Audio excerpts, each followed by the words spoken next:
Should the Suns take a pause on this for a minute? Is there any reason to take a pause on this? By a pause, I mean wait until after the draft. Free agency starts. A team thought they were going to get player X, Y, or Z. They didn't, and now they circle back and go, okay, on second thought, we'll give you this, that, and whatnot for Kevin. Is there any benefit to just, okay, let's pause on this for a minute?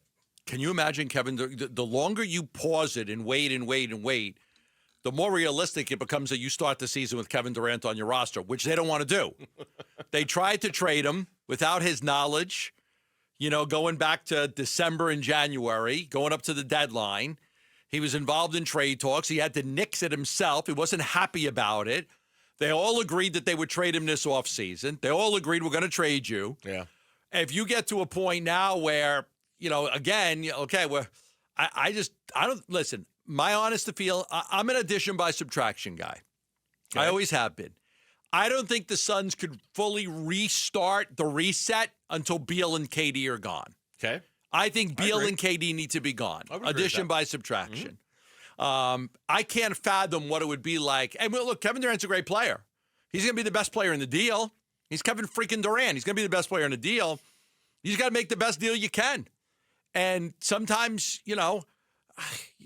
you're selling something and you want to get $200 for it, and the best you could get is $100 for it. You take it, 50 cents on the dollar. You may not get great value, but you've got to make it. But you don't want to make a bad deal. I don't want to take on bad contracts that are going to handcuff me for years.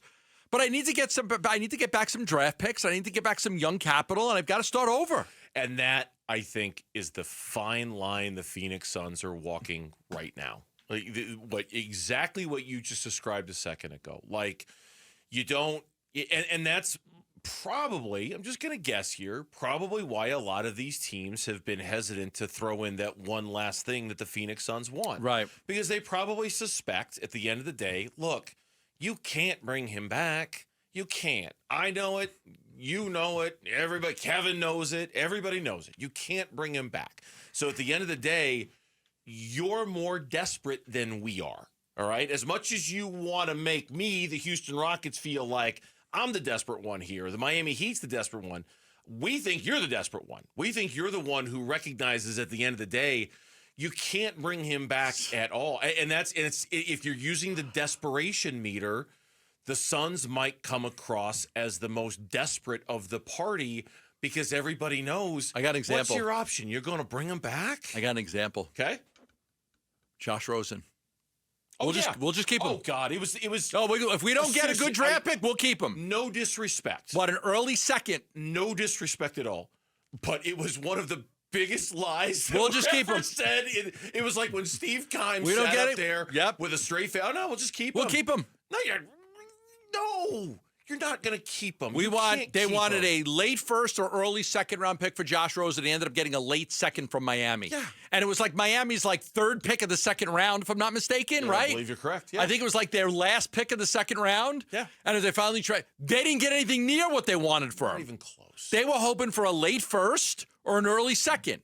They got Miami's third second round pick, if my memory's right, third second round pick at the end of the second round, which turned into the receiver, right? You're going to make me look this up, right? I think, yeah. And sometimes my memory's good, and sometimes it's not good. I think Miami had 3 second-round picks that year, and they ended up giving their last one for Josh Rosen. But again, to the point where you look it up, Steve Keim was adamant. That's what he said. He didn't mean it. We'll just keep him. We'll just keep Josh Rosen. No, I know we drafted Kyler Murray number 1 overall. We'll keep Rosen. We'll have 2 quarterbacks. And it was like, okay, he tried to, then nobody wanted him. Nobody wanted to trade you anything good for him. Finally, Miami did. Finally, Miami made the trade. I'm struggling to find it here, but that was the Andy Isabella, right? Andy Isabella was the player they got in that trade. Yeah, from Miami.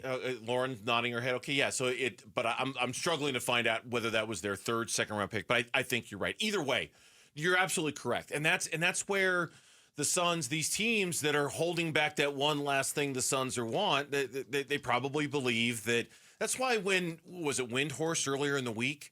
He was the one who said, the Suns. Well, here it is. I got it right here. When he was on ESPN Cleveland on Tuesday, Brian Windhorst, the Suns could be faced with bringing Kevin Durant back. It's a real stare down.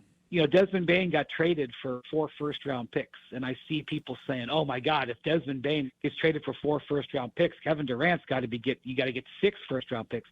No, you're not going to get that great of a package because the team paying for it isn't sure what Durant's going to do necessarily. And the teams that Durant wants to go to, Houston and San Antonio, for example, they're leery of paying a huge amount for a 37-year-old. Their whole teams are in their early to mid-20s. Right. So you don't have alignment in making everybody getting on the same page.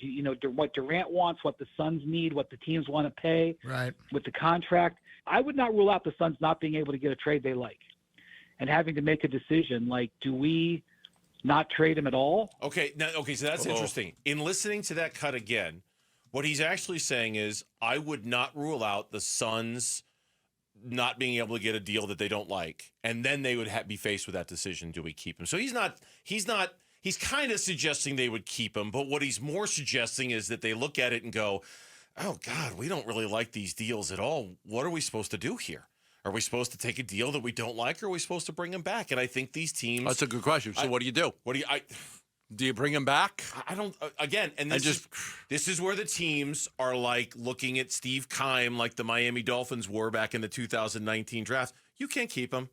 You can't keep him. We know you can't keep him. We know you can't keep him. You know you can't keep him. Your fan base, our fan base, everybody knows you're not going to keep him. And I think ultimately the Suns will lose that stare down. They will, and they'll end up taking a deal. It's probably lesser than what they want, and it's going to be tougher to sell. As long as it doesn't bring back they can't bring him back. Yeah, I can make an argument if they end up with Jabari Smith that they got something of value back. I can make it. I don't like the Toronto trade at all. If they get Ware from Miami, I'm not the biggest Ware fan. But you can make the argument the kid's got a ceiling and upside, and he's young and he's tall and he's, he did fall like 15th in the draft. But you can make an argument that you have something you might be able to build with. Vassell, good player. I can make an argument you got a good player back if you make that, if you get him in a deal. Now, is it enough? No, it's not going to be enough. Yeah. But can you say we've got back a good piece that we like that we could use or trade down the road? I think they'll be able to do that. Thanks for watching Burns and Gambo. Click to see more from the guys and hit the button in the middle to subscribe so you never miss a video from Arizona sports.